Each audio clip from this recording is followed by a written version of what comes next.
Argentina বিশ্বকাপ 2026 final. বিশ্ব ফুটবলের সবচেয়ে বড় মঞ্চে মুখোমুখি হতে যাচ্ছে রক্ষণাত্মক দৃঢ়তা ও আক্রমণাত্মক শক্তি। রবিবার বাংলাদেশ সময় রাত 1টায় নিউ জার্সির মেটলাইফ স্টেডিয়ামে 2026 বিশ্বকাপের ফাইনাল লড়বে ইউরোপীয় চ্যাম্পিয়ন স্পেন এবং দক্ষিণ আমেরিকার চ্যাম্পিয়ন আর্জেন্টিনা। পুরুষদের বিশ্বকাপ ফাইনালে এই প্রথমবার মুখোমুখি হচ্ছে দুই মহাদেশীয় চ্যাম্পিয়ন। 2024 সালে ইউরোপিয়ান চ্যাম্পিয়নশিপ জয়ের পর এবার নিজেদের ইতিহাসে দ্বিতীয় শিরোপা জয়ের লক্ষ্য নিয়ে মাঠে নামবে স্পেন। অন্যদিকে 2024 সালে কোপা আমেরিকার শিরোপা সফলভাবে ধরে রাখা আর্জেন্টিনা চাইবে 1962 সালে ব্রাজিলের পর প্রথম দল হিসেবে টানা দুটি বিশ্বকাপ জয়ের কীর্তি করতে। লামিন ইয়ামালের দুর্দান্ত ড্রিবলিং ও সৃষ্টিশীল ফুটবল পুরো টুর্নামেন্টে দর্শকদের মুগ্ধ করেছে।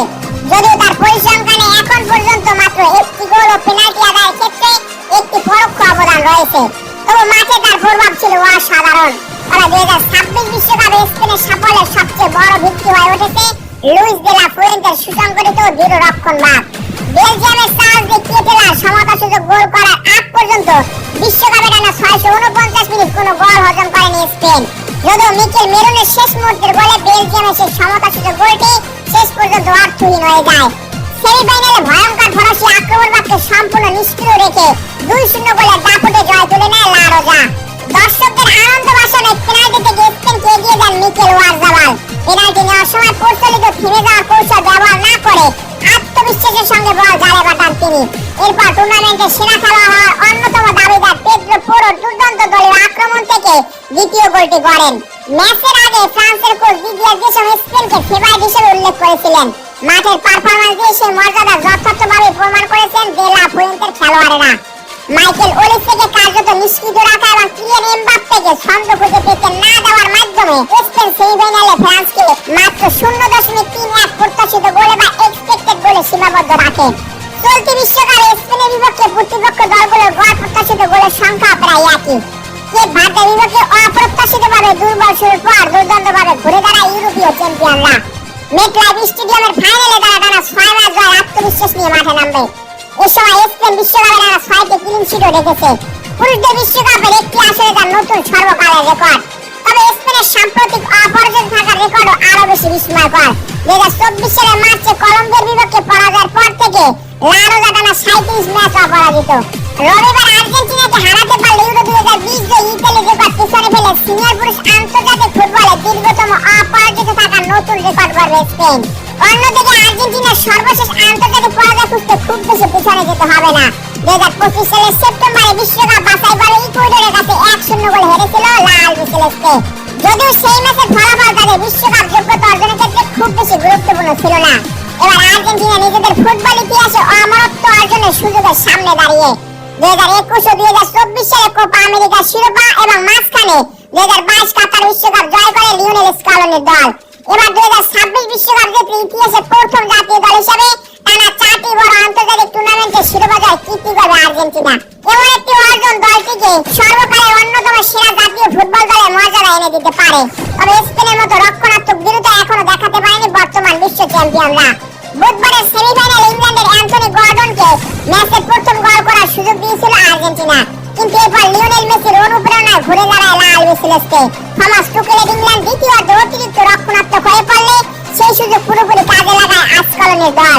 আর্জেন্টিনার একের পর এক আক্রমণের সামনে ইংল্যান্ড যখন নিজেদের রক্ষণভাগে আরো পিছিয়ে যায়, তখন ম্যাচে আর্জেন্টিনা প্রত্যাবর্তন প্রায় অনিবার্য হয়ে ওঠে। শেষ পর্যন্ত ম্যাচে তৈরি করা সুযোগ থেকে গোল করেন এনজো ফার্নান্দেজ এবং বদলি হিসেবে নামা লাউতারো মার্টিনেজ। তাদের গোলে নিজেদের ইতিহাসে সপ্তম পুরুষ বিশ্বকাপ ফাইনাল জায়গা নিশ্চিত করে আর্জেন্টিনা। পুরো টুর্নামেন্টে আর্জেন্টিনার কৌশল অনেকটাই ছিল প্রতিপক্ষ যতই গোল করুক তার চেয়ে বেশি গোল করা। স্কালোনি দল টানা 5 ম্যাচে কোনো ক্লিন শিট ধরে রাখতে পারেনি, তবে প্রতিটি ম্যাচেই তারা অন্তত 2টি করে গোল করেছে। টুর্নামেন্টে সর্বোচ্চ 19টি গোলও করেছে বর্তমান চ্যাম্পিয়নরা। বিশ্বকাপে কোনো একক আসরে এর আগে এত বেশি গোল করতে পারেনি আর্জেন্টিনা। 1930 সালে বিশ্বকাপে রানার্স আপ হওয়ার পথে দলটি করেছিল 18 গোল।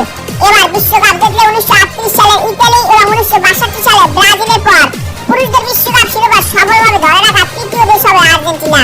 তবে 21 শতকে স্পেনের বিপক্ষে আর্জেন্টিনার রেকর্ড খুব বেশি আশাব্যঞ্জক নয়। দুই দলের সর্বশেষ 4টি ম্যাচের মধ্যে 3টিতে হেরেছে লা আলবিসেলেস্তে। সবচেয়ে স্মরণীয় পরাজয়টি এসেছিল 2018 সালে একটি প্রীতি ম্যাচে, যেখানে স্পেনের কাছে 6-1 গোলে বিধ্বস্ত হয়েছিল আর্জেন্টিনা। রবিবারের ফাইনালে যদি 7 গোলের কোনো রোমাঞ্চকর ম্যাচ দেখা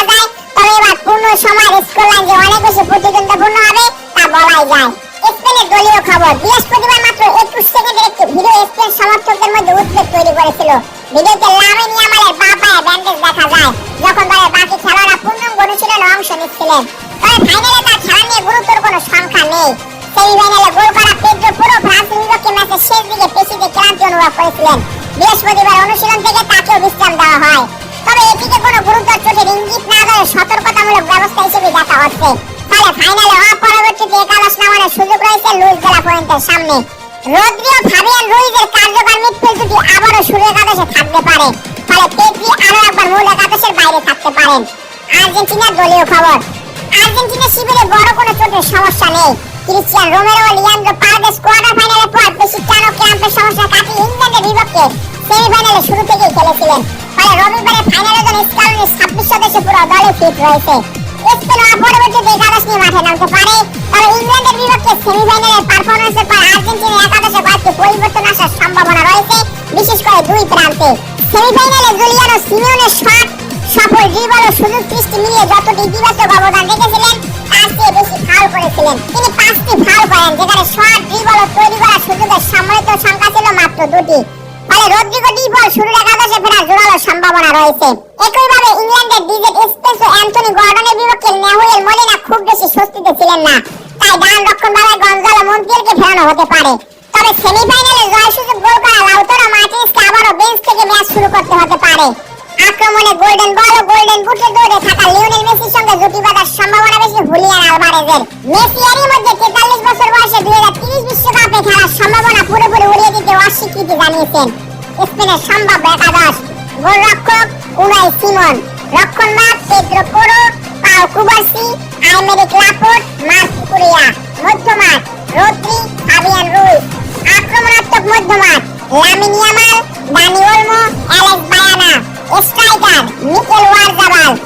আর্জেন্টিনার সম্ভাব্য একাদশ: গোলরক্ষক এমিলিয়ানো মার্টিনেজ, রক্ষণভাগ Gonzalo Montiel, Cristian Romero, Lisandro Martinez, Nicolas Tagliafico, মধ্যমাঠ Rodrigo De Paul, Leandro Paredes, Enzo Fernandez, Alexis Mac Allister, আক্রমণভাগ লিওনেল মেসি, হুলিয়ান আলভারেজ। ম্যাচের সম্ভাব্য ফলাফল: স্পেন 2-1 আর্জেন্টিনা। আর্জেন্টিনা এমন একটি দল যারা শেষ ম্যাচ হওয়ার আগ পর্যন্ত নিজেদের পরাজিত মনে করে না।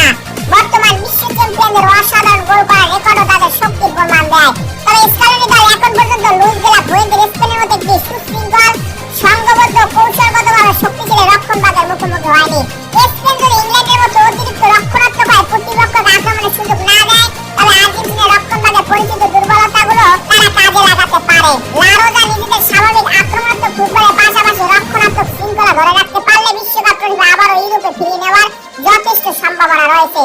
আর সেটি ঘটলে পুরো টুর্নামেন্টে আর্জেন্টিনার সমর্থকদের পরিচিত বিজয়ের অশ্রুর পরিবর্তে ফাইনাল শেষে দেখা যেতে পারে লিওনেল মেসির হতাশার কান্না। তবে আর্জেন্টিনার সম্ভাবনা উড়িয়ে দেওয়া যায় না, কারণ বর্তমান বিশ্ব চ্যাম্পিয়নরা জানে কিভাবে কঠিন ম্যাচে ফিরে আসতে হয়। হয়তোবা লিওনেল স্কালোনি তার নতুন কোনো কৌশল নিয়ে স্পেন বদে পরিকল্পনায় মাঠে নামবে এবং সেই সফলতা সফল হলে আবারও লিওনেল মেসির হাতে আমরা ব্যাক টু ব্যাক বিশ্বকাপ ট্রফি দেখতে পারবো এবং সেটি হবে ফুটবলের সবচেয়ে সুন্দরতম সৌন্দর্য। দর্শক, এই ম্যাচের ফলাফল কি হতে পারে, কোন দল জয়ী হতে পারে কিংবা স্কোর লাইন কেমন হতে পারে, চাইলে আপনার প্রেডিকশন কমেন্ট বক্সে জানিয়ে দিতে পারেন।